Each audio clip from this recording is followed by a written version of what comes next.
Great. All right, so I am here to talk about something that I know is deeply important and meaningful to everyone in the room. Damn it, you took my topic. And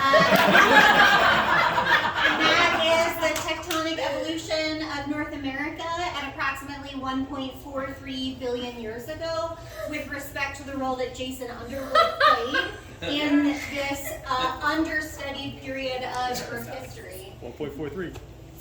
So we all know that in recent years, scientists have collected rich data sets that allow us to identify these beautiful continent-scale tectonic mechanisms that produced the tectonic terrains that we now know and love in North America.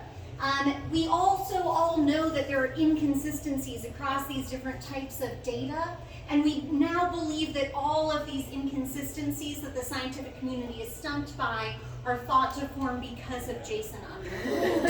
So this presentation will illuminate how we can solve one of geology's largest outstanding problems thanks to Jason Underwood. So 3 mountain ranges have been identified in North America at this time.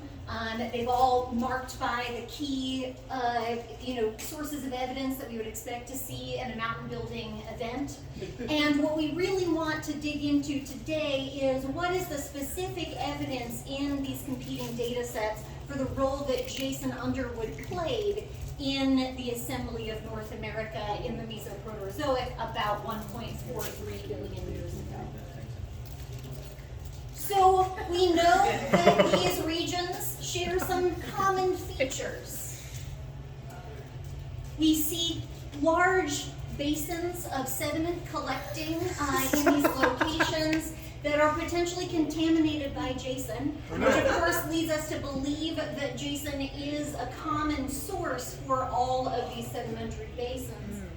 We also see evidence across each origin for probably a combination of compression and transpression, which drove both deformation and metamorphism that would have been introduced thanks to the regional stresses that Jason applied to all of North America 1.43 billion years ago.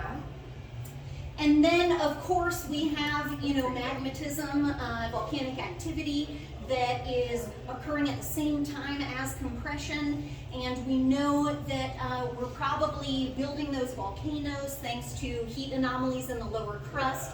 And so if that heat was provided by Jason Underwood, then I believe we can explain the mechanism that allowed for the input of volcanic material throughout the continent at this time.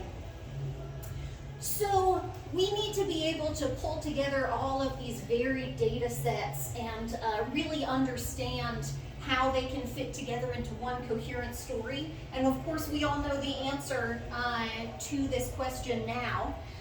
So we need to be able to describe these sedimentary basins, the structural and metamorphic data that I just presented, and the specific Jasonian signature that we see in each of those.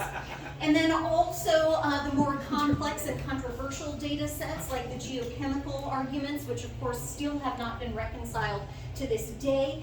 But if we can put that all in an Underwoodic framework, then I believe we can really make progress in understanding these disparate data and incorporating them into the tectonic model. And I believe this gives us some key food for thought on the role that Jason might have played in influencing all of these disparate forms of data. That's some heat right there. And so this presentation is really a call for our whole scientific community to work together to solve this and to create a coherent model. So how are we going to do that? I propose that we understand the model that would allow for the unusual chemistry of all of these igneous rocks that are thought to have formed in the presence of Jason Underwood. I think that if we can understand the relationship between Jason's high temperature input, his continent scale volcanic activity, and just his presence on the continent 1.43 billion years ago, we really stand to make a lot of progress in solving this problem and putting it to bed, And I would say that we need to think bigger than this. So we should look to other continents beyond North America. We should look at Europe, Australia, and Antarctica, the newly identified continents of Underwood and Jason, and really look at the role that this tectonic force has played in the development of all of the continents that we now know today. Thank you for your time.